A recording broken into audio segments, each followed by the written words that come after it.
اللہ اللہ اللہ لا الہ الا ہو، اللہ اللہ اللہ لا الہ الا ہو۔ اگلا سوال حضرت، بعض حضرات تصوف اور بیعت کو آپس میں لازم و ملزوم سمجھتے ہیں، کیا بیعت کرنا واقعی اتنا ضروری ہے؟ دیکھیں، کمٹمنٹ ضروری ہے، کمٹمنٹ ضروری ہے، اللہ کی طرف جانے کی کمٹمنٹ ضروری ہے۔ اب کچھ لوگوں کا، کچھ مشائخ کا یہ خیال ہوتا ہے کہ یہ کمٹمنٹ، بیعت کیا ہوتی ہے؟ یہ وعدہ ہوتا ہے کہ میں اچھے کام کروں گا اور برے کاموں سے بچوں گا، غلطی ہوگی تو استغفار کروں گا، یہی تو بیعت ہوتی ہے۔ اور بیعت کیا ہوتی ہے؟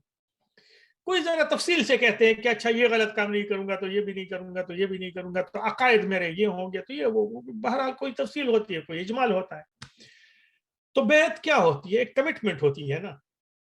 اچھا، اب وہ کمٹمنٹ اگر کوئی انسان شو نہیں کرنا چاہے تو کچھ مشائخ کا یہ خیال ہوتا ہے کہ یہ سنجیدہ نہیں ہے۔ اگر یہ سنجیدہ ہو تو کم از کم وعدہ تو کرے کہ وہ اچھے کام کرنے کی کوشش کرے گا اور برے کاموں سے بچنے کی کوشش کرے گا۔ اگر کوئی اتنا بھی کمٹمنٹ میرے ساتھ نہیں کرتا کہ میں اچھے کام کرنے کی کوشش کروں گا اور برے کام کرنے سے اپنے آپ کو بچاؤں گا، تو پھر کاہے کا تصوف اور کاہے کا سلوک؟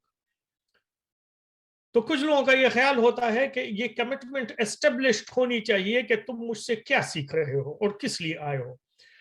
اور کچھ لوگوں کا خیال ہوتا ہے، کچھ مشائخ ایسے بھی ہیں جو کہتے ہیں کہ بھائی جو میں تمہیں بتا رہا ہوں تم وہ کرتے چلے جاؤ، بہرحال اگر تم فارمل طور پر وہ کمٹمنٹ نہیں کرنا چاہتے ہو تو نہیں کرو، لیکن تمہیں جو ہے تو وہ اس کمٹمنٹ کی روح پر تو عمل کرنا ہی ہوگا۔ جو میں تمہیں سمجھا رہا ہوں وہ تم نے سمجھنا ہوگا، جو اذکار میں تمہیں کرنے کو دے رہا ہوں وہ تمہیں کرنے ہوں گے۔ باقی جو ہے تو اگر تم وہ فارمل بیعت کے پروسیس سے گزرنا چاہتے ہو تو گزرو، نہیں گزرنا چاہتے ہو تو نہ گزرو۔ تو یہ دو اسکول آف تھاٹس ہیں، میں پہلے والے اسکول آف تھاٹ کو زیادہ پریفر کرتا ہوں۔ اس کا آدھا جواب تو آپ نے دے دیا۔ بیعت کے ثمرات کیا ہوتے ہیں؟ بیعت کے ثمرات تو نہیں ہوتے، عمل کے ثمرات ہوتے ہیں نا۔ بیعت تو ایک کمٹمنٹ ہے، اب وہ کمٹمنٹ آپ نے کتنے اخلاص سے کی اور اس کمٹمنٹ پر پھر آپ پابند کتنے رہے، اس کے ثمرات ہوتے ہیں۔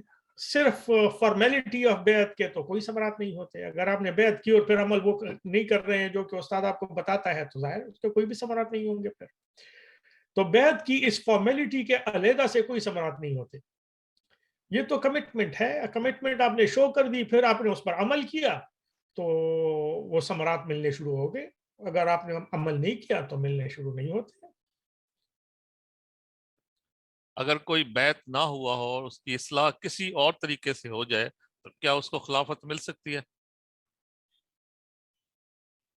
اگر فرض کیا اس نے خلافت فن تصوف کے سیکھنے کی وجہ سے ملتی ہے، خلافت اس وجہ سے نہیں ملتی ہے کہ کوئی اچھا آدمی یا نیک آدمی بن گیا ہے یا نہیں۔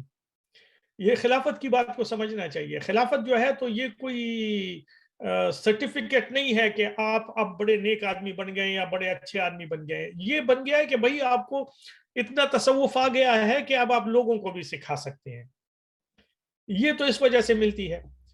تو خلافت تو کوئی بھی دے سکتا ہے، یعنی اگر دیکھے کوئی کسی میں کہ اس میں وہ فن تصوف اس نے سیکھ لیا ہے، اس کو وہ عمل کی وجہ سے سیکھا ہے، ایسے ہی نہیں وہ کتابوں سے نہیں سیکھا، عمل کی وجہ سے سیکھا ہے، تو اس کو خلافت دی جا سکتی ہے، کیوں نہیں دی جا سکتی؟ کیا یہ ممکن ہے کہ بیعت ایک شیخ سے ہو اور تربیت کوئی اور کرے؟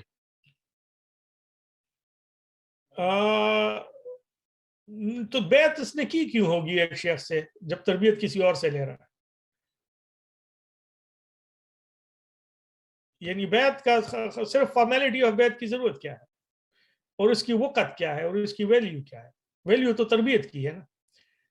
تو جس سے تربیت لے رہا ہے اسی سے اس کی بیعت تصور ہوگی، چاہے اس نے منہ الفاظ چاہے کسی کے سامنے بھی بیٹھ کے ادا کیا ہو۔ اس سے حضرت مجھے اپنے حبیب بھائی یاد آتے ہیں کہ جی ظاہر ہے وہ بیعت ہیں اپنے شیخ سے، شبیر صاحب سے، اور ہمارے شیخ کی محفل میں آ کے بیٹھتے ہیں، تو کچھ نہ کچھ تو تربیت ہوتی ہوگی نا ان کی، ایسے۔ وہ اس لیے بیٹھتے ہیں کہ اس کے شیخ نے ان سے کہا ہے کہ اس کی صحبت بن جا کے بیٹھا کرو، اس لیے کہ شیخ ان کے پاکستان میں ہے.